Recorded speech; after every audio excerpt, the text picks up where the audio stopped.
Hai, Assalamualaikum. A little bit of morning start-up.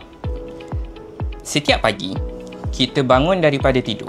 Kita boleh pilih sama ada kita nak bangun dengan hati yang lapang, mulakan hari dengan ketenangan, ataupun kita bangun dengan ketidakpuasan. Apa maksud ketidakpuasan? Contoh, semalam kita ada berbalah, kita ada bergaduh, kita ada bertikam lidah.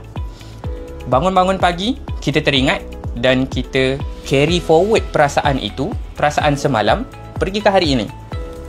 So, just for one day, kita try practice dulu pada hari ini. Pada pagi ini, kita maafkan orang.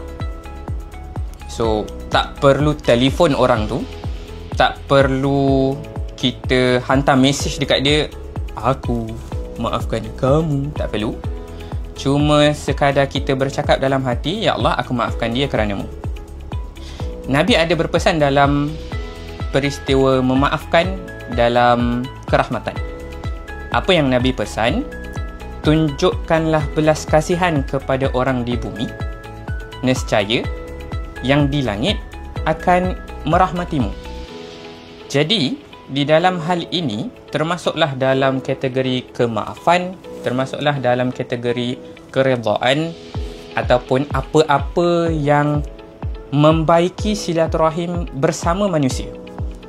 Kita cuba daripada hari ini dan niatnya ikhlas kerana Allah. InsyaAllah dengan apa yang kita lakukan, walaupun tanpa pengetahuan orang lain, kita dapat teruskan kehidupan dengan lebih tenang, kita dapat teruskan kehidupan dengan lebih kelapangan. InsyaAllah. Assalamualaikum.